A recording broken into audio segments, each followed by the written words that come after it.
Olá! Hoje a gente vai falar sobre o cuidado emocional, tá certo? O cuidado emocional que o profissional de saúde tem que ter em relação ao paciente, ou seja, além do cuidado todo que a gente tem com o paciente, nós temos que cuidar também da emoção daquele paciente. Por que isso? Já foi comprovado que o estado emocional do paciente vai ter grande influência em relação ao estado clínico daquele paciente. A gente sabe também que com o paciente internado, né, o adoecer ou a internação, ela vai gerar no paciente fortes alterações psicológicas, que podem ser o medo daquela doença, o fato de você não saber o que te espera, o que vai acontecer com você, ou um sentimento de culpa, ou uma raiva porque foi logo com você. Ou seja, o paciente, ele está todo mexido ali, né, na mente dele. Então, as influências psicológicas, elas vão ser grandes em relação a esse estado clínico do paciente. É claro que o paciente mais triste, mais desesperançoso ou com medo, ele pode ter ali uma influência negativa no processo de recuperação.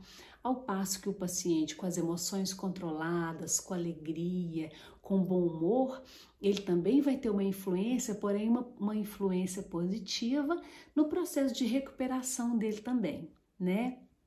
Então, como que o profissional da área da saúde pode fazer para ele poder ter esse cuidado emocional em relação ao paciente dele? O profissional de saúde, ele tem que pensar que ele precisa ter uma sensibilidade para poder perceber como que anda a emoção daquele paciente. Então, a gente tem que ter o interesse de ter também essa sensibilidade, né?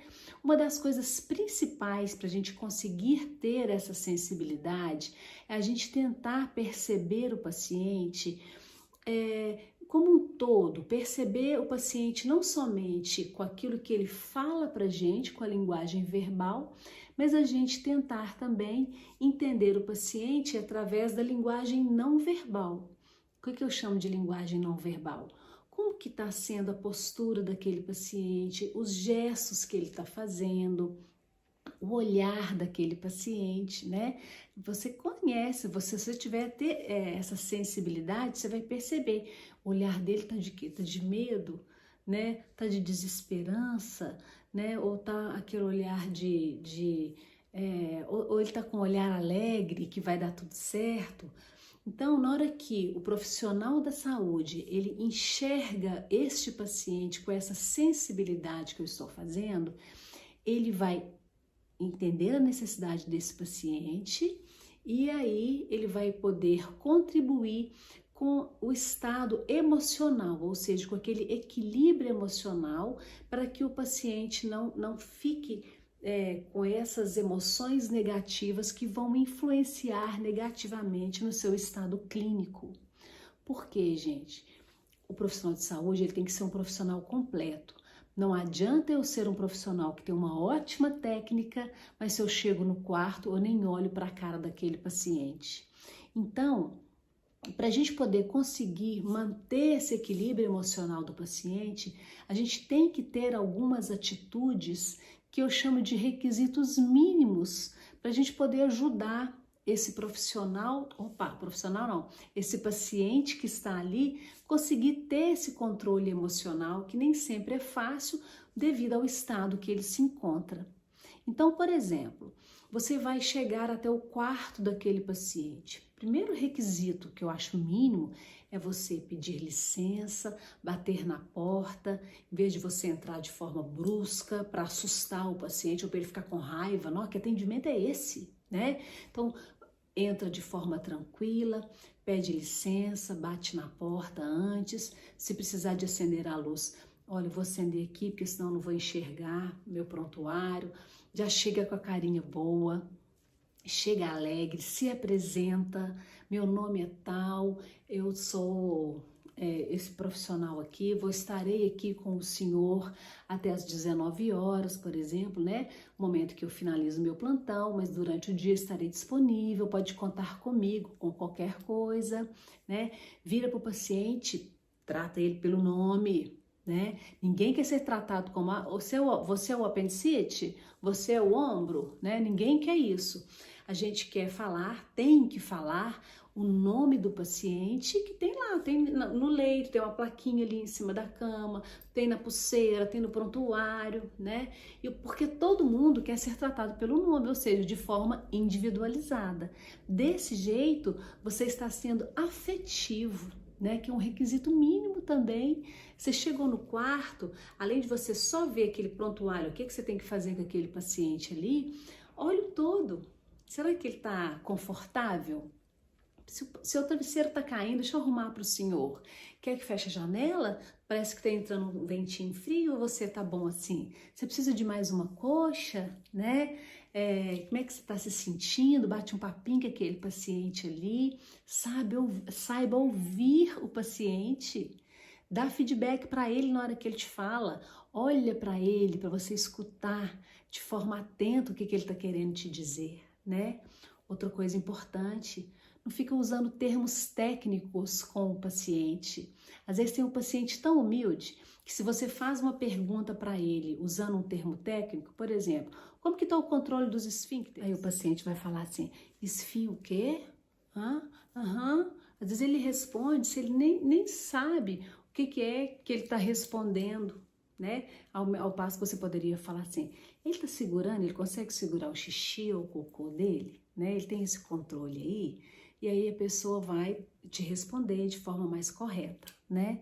Um outro requisito que é bastante importante é você explicar os procedimentos que vão ser feitos com aquele paciente, né? Então, olha, eu vou fazer esse procedimento aqui com o senhor, que é importante, vai funcionar assim, assim, assim. Primeiro eu vou fazer isso, agora nós vamos fazer isso aqui, só dá licença que eu vou levantar a sua blusa, né, exemplo. Ou esses aqui são os medicamentos, esse remédio é para isso, esse outro é para isso, que às vezes isso é bom que evita até o erro, né, a segurança do paciente. Um dos motivos que a gente explica procedimento é isso. Mas no nosso tema de hoje, que é esse cuidado emocional, é a gente poder gerar esse afeto, essa confiança, que você está falando para ele o que você vai fazer, para ele poder ficar tranquilo. E tranquilidade é uma das questões importantes para a emoção dele, né? Um outro item é a gente sempre olhar nos olhos do paciente. Se você quiser ter essa sensibilidade que eu falei anteriormente de perceber como que está o paciente para você contribuir com as emoções dele, você tem que olhar nos olhos, que aí você percebe a linguagem dele, que muitas vezes é a linguagem não verbal. Percebendo, a gente contribui. E para a gente finalizar, o profissional da saúde, ele tem que ser aquele que leva para o paciente esperança, que leva para ele uma palavra de fé, que vai falar assim, vai dar tudo certo, que o senhor vai ficar muito bom, vai dar certinho, já já o senhor vai receber alta, né? Não precisa de preocupar, que isso, a gente vai fazer esse procedimento que vai ser um sucesso, sei lá, você vai falar sempre para ele palavras de esperança. Enquanto a gente puder contribuir com essa emoção do paciente, a gente vai estar levando para ele um bem-estar, a gente vai contribuir para o estado clínico dele. Essa é a importância do cuidado emocional. Então, nós profissionais da saúde, ou o profissional que vai estar ali diretamente com o paciente, na hora que ele leva essa palavra amiga, na hora que ele contribui com as emoções, a gente está sendo um verdadeiro profissional, aquele que enxerga aquela pessoa que está ali como uma alma, como um indivíduo, e a gente vai levar para ela essa esperança e servir aquele paciente que está ali, que é esse o sentido da nossa vida, o sentido da nossa profissão. Tá certo? É servir o outro. Um grande abraço.